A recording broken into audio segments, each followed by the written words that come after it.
because after 5 years, at the beginning it was a surprise. Now it's in my soul, in my heart. It's like I'm coming back home. What's going on, Opecast? It's Braden, and on today's episode, I sat down with Mario Iaccarino of Casa Don Alfonso. Now, Mario's a two-time Michelin-starred restaurateur. He was in town for about a week from Italy.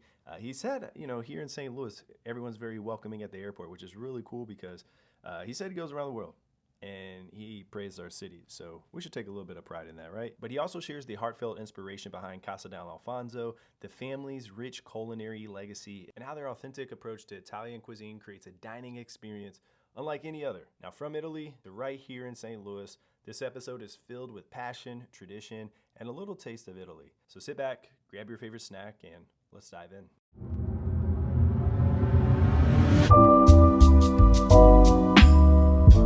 Today I'm here with Mario, a double Michelin star restaurateur here at Casa Don Alfonso. And so Mario, welcome to St. Louis. Thank you very much. How long was the flight from Italy here? It's a big trip because, it's not only about the flight, it's also because we live in a small village on the hill of Sorrento. So to reach St. Louis, it takes around 20 hours because we need to drive to Naples or Rome airport. Then I am so thankful because since 2 years there is a beautiful direct flight from Frankfurt to St. Louis, and this is amazing because you can land directly in St. Louis, but we need to go to Frankfurt and then to St. Louis, and I arrive here, and because now it's 5 years that I'm coming in St. Louis, I know a lot of people, and I know a lot of people also at the airport. And that makes my arrival and the bureaucratic part very easy. So I'm super happy.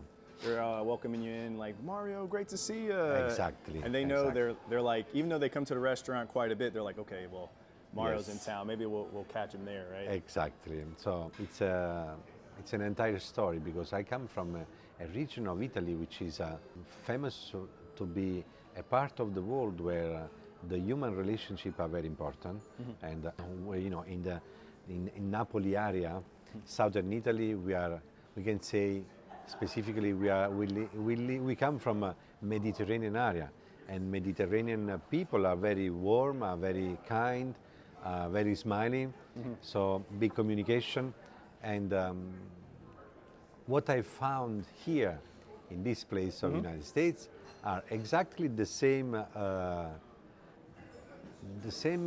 ways of intending the life, the relationship. So I can say the airport of St. Louis, I'm always saying, this is the only place on the planet where when you reach the custom check for the passport, the policeman is smiling to you. This is a unique thing. Only in St. Louis? I think, we're traveling a lot. But in St. Louis, even the policemen are so different.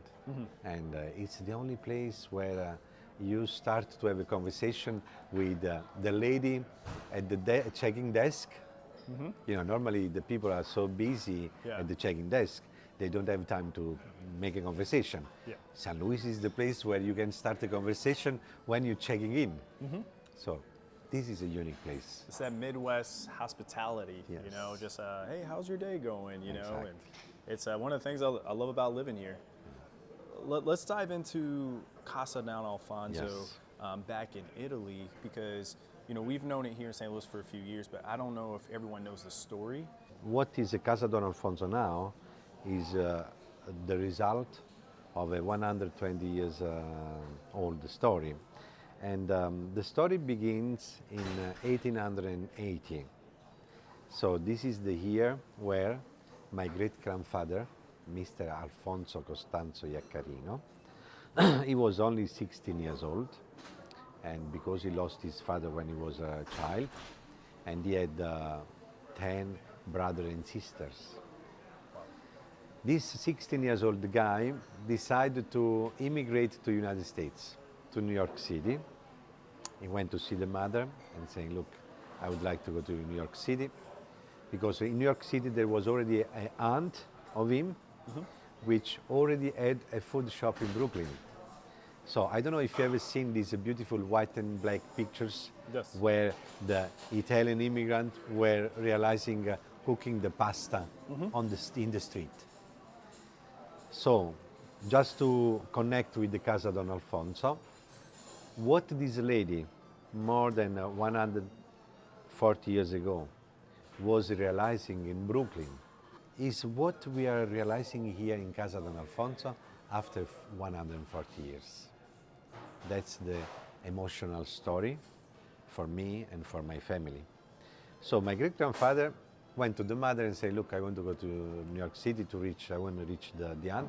And she says, okay, you go, but because I'm alone with all your kids, all your brother and sister, you go, but you promise me that you're coming back. So my great-grandfather went to the United States. He lived 10 years in Brooklyn. He made some money. He came back, working so hard, of course. Yes. And he was, in 1890, he built up the Hotel Iaccarino. Yep. Hotel Iaccarino was built up in 1890, and this is the year where the family started to be in the hospitality. Then, 2 generations after, my father and my mother Livia, my father Alfonso, my father Livia, were busy in the hotel business of the family, and my father decided to change his history. He decided to move to a small residence of the Hotel Iaccarino to open a restaurant. And when he started the restaurant, he decided to call him Don Alfonso 1890. So 1890 is the year where the story began, finally. Don Alfonso in honor to his grandfather. This was happening in 1973. So now, after 51 years, we can say it was a beautiful story, a story of sacrifice, of course, because it has been a long and complicated journey. My parents, already 50 years ago, after a few years, where Don Alfonso already was considered, even if it was not a fine dining, in the entire region was considered the place where the food was great, where it was used the best ingredients and produces of the entire region, because my father had this education from the grandfather. The grandfather was teaching him to bring always the best quality of ingredients and produce to the table, to the guest. What was the main teaching which has been leaded until the last generation was how we intend the guest. The guest is the king in any way, in any form, in any way, and in any direction. So whatever we can do every single day in our life to make the guest happy, we need to do. This was the basic education of the family in the last 4 generations. And this education brought to Don Alfonso of today, because when you want every day to try, you want to try to give always something better and better and better and better, after you realize that you have realized something special, because this was a long evolution that brought to be the actual Don Alfonso, but it was a everyday work. So Don Alfonso in 1973, 1980 and 1990, it was changing, it was evaluating, but the mission has been kept exactly the same mission as the first day. Then, during the last 30 years, we have been realizing and by meeting some people, meeting people which had a different perspective of intending the food, we have built up our conviction that food can be good, savory, but can be also healthy. Yes. Finally, in all these years, Don Alfonso restaurant has been recognized as the place where the Mediterranean diet was spread. So Don Alfonso is considered the restaurant the father of the Mediterranean diet. When we talk about Mediterranean diet, is a way of eating that put on the first place of the pyramid of the values of the ingredients and produce specific items which bring to an healthy condition of our body. I'm talking about fish, I'm talking about dried vegetables like fava beans, lentils, chickpeas, beans. I'm talking about vegetables, green vegetables, red vegetables, because the green vegetables bring to a specific result in terms of health condition. Yeah. The red vegetables like carrots, beetroot, red berries, fruit, and then cereals.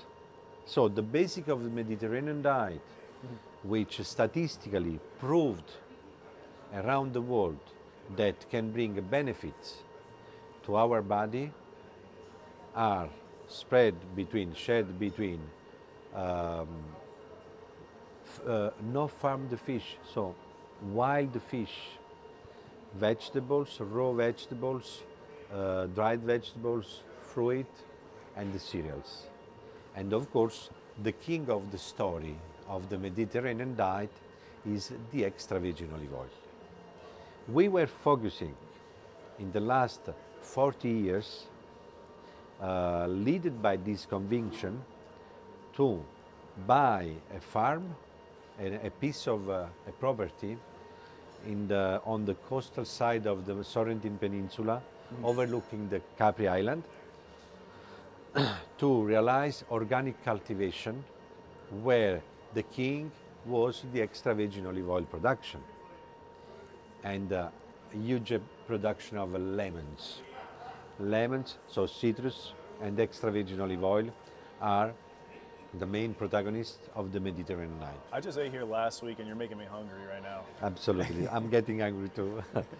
So Don Alfonso has lived his entire working life, mission of life, always respecting the principle of the Mediterranean diet. Mediterranean diet is the way we eat, but it's also recognized as the way we live. And if you analyze the way people live in this part of Italy, and of course this is a part of a bigger world, which is the Mediterranean. When I'm talking about the Mediterranean, I'm talking about Lebanese, Algerians, I'm talking about Moroccan, I'm talking about Tunisian people, Greek, south of Spain. Yeah. So this is a macro region where the way we live the life is different from northern Italy, northern Europe. The value of social life, of living together outside, because the weather is so nice and the weather condition, they allowed us to live outside, to create outside spaces, living rooms outside where everybody's meeting. That's awesome. So this is a part of Mediterranean diet. When I was growing up, we were outside, we were playing games. Are you guys seeing that over there, or is it? No, I would say, every single part of the world, you can discover beautiful things everywhere you go. But specifically, I can really say now after 5 years, because when I arrived in St. Louis for the first time, I was shocked by the way I was welcomed every time. How did that happen? Before you dive into this, how Yeah. did you get that How phone call? did I arrive in St. Yeah. Louis? Yep. That is an amazing story because we welcome people every day from everywhere in the world, in Don Alfonso, in Italy. And one day we had a common guest of Ritz-Carlton, St. Louis, and Don Alfonso in Sant'Agata, which gave me a call in 2018. That was, I will never forget, it was August, and saying to me, look, Mario, there is a Ritz-Carlton St. Louis, and I can say the name. This guy was Michael Neidorf, an exceptional person, a great brother for me, and I will be always thankful to Mr. Michael Neidorf, which decided to make a call to me that day, saying, look, there is a Ritz-Carlton St. Louis, they need an Italian restaurant. And after 2 weeks, I was here and meeting the owner of this place. First time ever in St. Louis? First time ever in St. Louis. Okay. Since the first moment I was entering this place, I was falling in love. I have been welcomed by people which are still here after 5 years. And I presented the idea of Casa Don Alfonso, and the idea of Casa Don Alfonso is a big story. So, but we go specifically later to talk about that. So I present the idea of Casa Don Alfonso, and I saw the eyes of these people, some Marriott people, Ritz-Carlton people, shining, and so I understood that it was a new restaurant that we're going to realize. That was happening in 2018. Then renovation started. I participated to the entire renovation of the spaces. Then COVID arrived, and so delaying like around 12 months the opening, and finally in March 2021, Casa Don Alfonso was born. And this was the first Casa Don Alfonso of the family. So it was a new idea.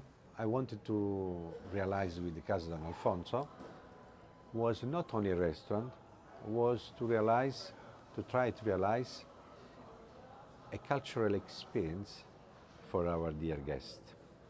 So we needed to work on in so many directions to realize this project. So we started to think how Casa Don Alfonso can reproduce the atmosphere of these beautiful Vesuvian area houses of the 18th century, where the tiles and the copper were the main protagonists of the interior design.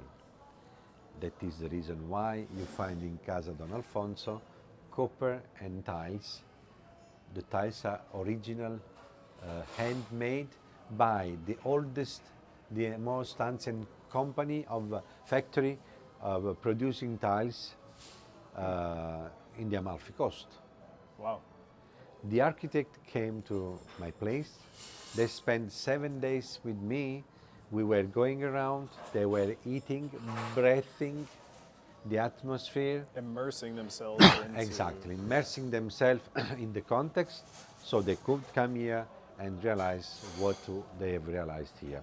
So it was an extraordinary journey for us also to mix together different heads from different parts of the United States with different roots to try to realize something which could express the culture and the history of this part of the world, which is the Vesuvian area.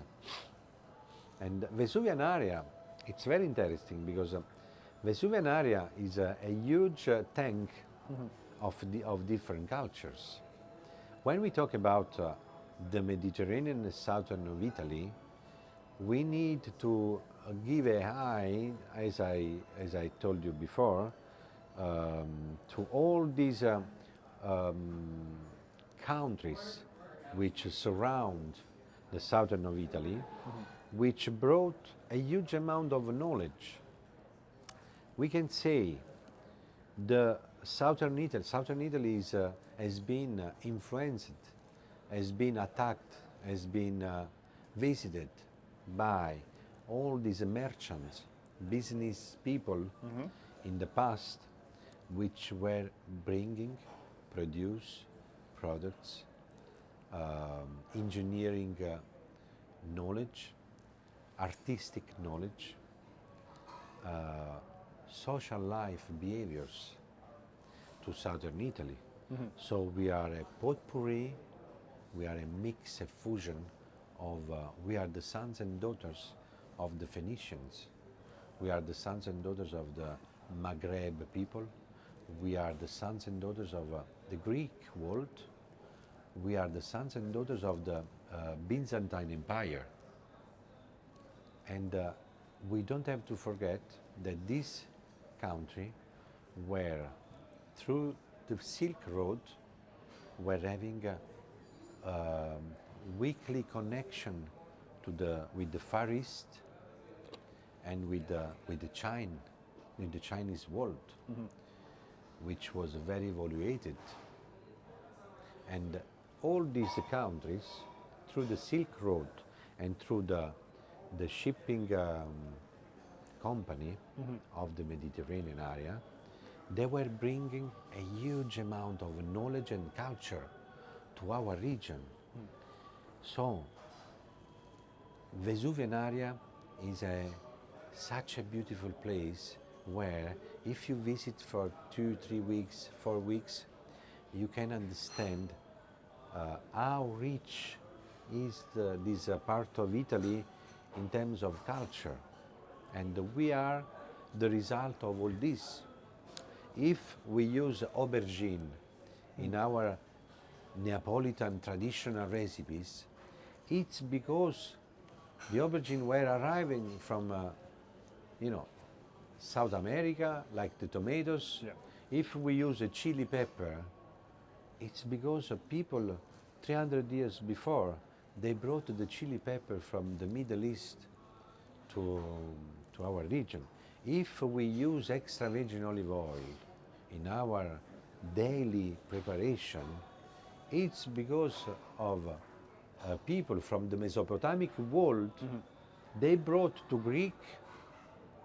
Greece, and then they brought to Sicily, and then they brought to Naples.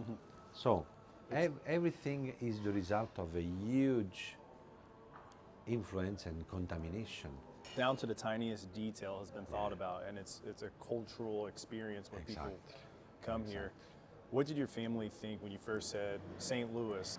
My family, they were very excited because we are very curious people, and this is not the first partnership we do around the world, and we are very curious people. And of course, when we go on the other part of the ocean to realize a new project, we bring our knowledge, but we also learn from a different way of intending life, different way of realizing the processes in terms of operation. So every time we learn also. Every single trip in our life is a moment where we can learn something. So we were so excited, but I was not expecting to find this condition here, and it has been the greatest surprise for me. There is two important things to say. Ritz-Carlton. Ritz-Carlton contains in itself a way of intending the guest which is unique.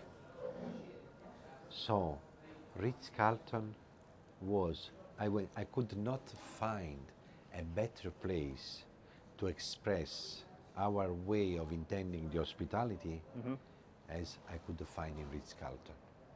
So thanks God that Ritz-Carlton is here. To have that level of service when people come in. The level of service, you expect it. the way they intend the guest, the hospitality, is unique. It's rare. and Ritz-Carlton philosophy has built up something exceptional because they have put it on the first place of the rating of the values the guest. So I could find exceptional conditions to work with the ladies and gentlemen of Ritz-Carlton St. Louis, which made it possible to realize an extraordinary project made by ladies and gentlemen. And this is, I could not find a better place when I think of what we have realized until now. And of course, Ritz-Carlton, ladies and gentlemen, and St. Louis, ladies and gentlemen, made an extraordinary condition which gave to me the happiness to come every 6 months here. So when I'm thinking to come to St. Louis, I feel so happy because after 5 years, you know, at the beginning it was a surprise. Now it's in my soul, in my heart. It's like I'm coming back home. Have you been able to explore like out in Forest Park or any Yes. of the places around? Yes. Okay. How does Forest Park compare to other places you've visited around the world? No, it's very unique because It's free. A lot of it's free. yeah, it's free, and even the quietness you can experience in Forest Park is something exceptional. But what I was telling you, so my feeling now after 5 years, it's not only, oh, I'm going to St. Louis, people are very kind and very welcoming. No, I'm flying home. I'm flying to my second home. So big part of my heart is in St. Louis, and that is an amazing condition that push me every day always to do my best, to give my best performance to my dear partners here at Ritz-Carlton, and to try to make everything in the best way so the guest is enjoying his stay in Casa Don Alfonso. We're coming up here on the fall, winter months. One thing that you guys look to do is have the freshest ingredients. And so as we look at the fall and winter menu, what can people expect? Okay, this is very important to us. We want to give the sense of the nature to the guest because this has been the main mission of Don Alfonso culinary project in Italy. Of course, we keep in the menu very few specific items which represent a huge history in the recipe of the family, like the eggplant parmigiana. You know, we know that eggplant, there is a moment of the year between, because we have in our region eggplant from May to end of November. So we know that between December and April and May, in the nature, if you cultivate the eggplant, the aubergine, in the nature, you don't have them in the winter. But, you know, eggplant parmigiana is one specific item which we wanted to keep in the menu because this is a part of a huge heritage in our culture. And otherwise, most of the ingredients are, or most of the dishes are realized following the seasonality. Okay, that's very important to us. And so we try to use the winter vegetables, and you know, we cannot change the menus 4 times a year. Right.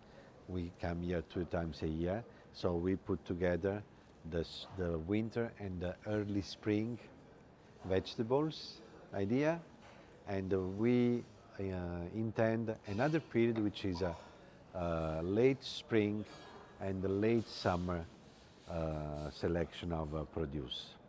And we try to be very, very respectful of the seasonality because we also want that the guest is enjoying spinach in the right period, enjoying cauliflower in the right period, enjoying a sweet pepper in the right period. So now there is no sweet pepper in the menu, in the winter menu. We will have a sweet pepper dishes when I will come back here in the spring to realize the summertime menu. And there will be beautiful surprises. Yeah. Let's talk about winning your first Michelin star to doing it again. What was that feeling like? And then to also repeat, like how did that feel? An education on, Michelin stars are very important, of course, but this is not what needs to lead our day work in terms of mission. We don't work for Michelin stars.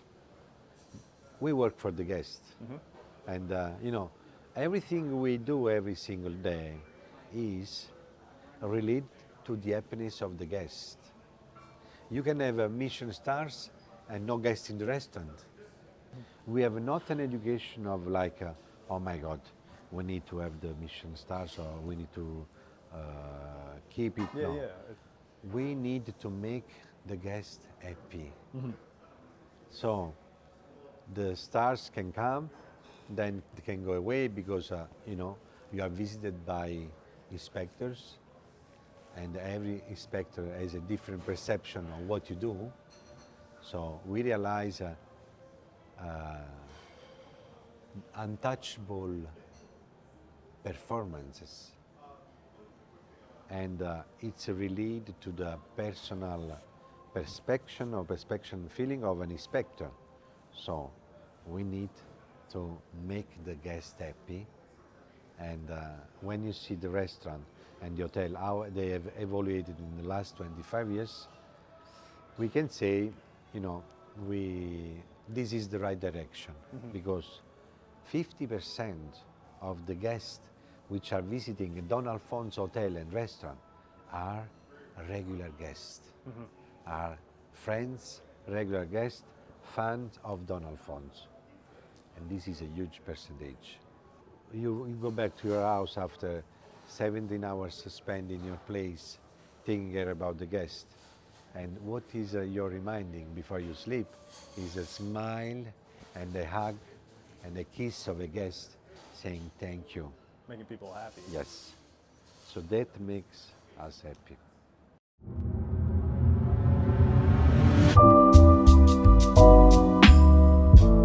If you could pick 3 people, dead or alive, to join you for dinner, who would they be and why? Oh my God. Maybe if I could speak first now, I would like to meet my grandfather again. Yeah, because I was a child, and when we are child, we don't pay attention to the teaching. My 4 grandmother and grandfathers, I would like to sit with them, to talk with them. These are the first person I would like to talk to. If I could, I would like to have at this table Mr. Michael Neidorff, which was a small guy, but he was a giant in terms of smartness, of kindness, and of generosity. Michael Neidorff is another person I would like to have at this table here. The others, I need to think of it. We're pulling up some chairs. Yes. If you can leave the people listening to this episode with words of wisdom, whether it's someone who aspires to do what you're doing, or it's someone going through a tough time, what are some encouraging words you can give them? Yeah, I think in our life, I am a 53-year-old boy, and we don't get inspired only from one people, maybe, but there is some people that made your life different, of course. I was inspired by, of course, my parents, because they taught us the education. They taught us to be kind with the people, and they teach us the respect. And I think these are the biggest value that every single person should have. The world is losing the respect the world is losing the education, and the world is losing the culture also. People are not reading books anymore, and this is a big problem for me. I mean, because I even see with my kids, I'm pushing them. You know, I say, okay, evening, you spend 1 hour with the mobile phone. Then you spend 1 hour watching a beautiful movie, and then even if you spend only 15 minutes reading a book, this will be your biggest value one day. People are not taking the time to read book anymore.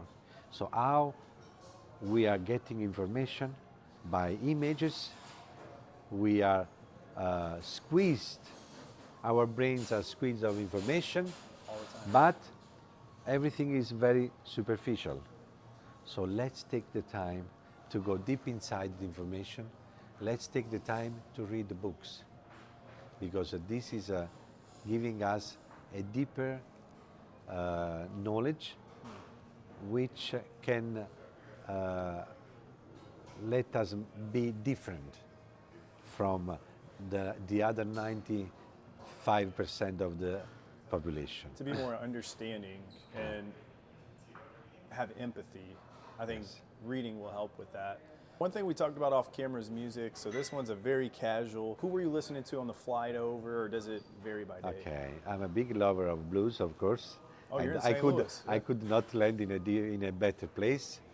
Just last night we enjoyed a beautiful performance in St. Louis with some extraordinary friends. I think music.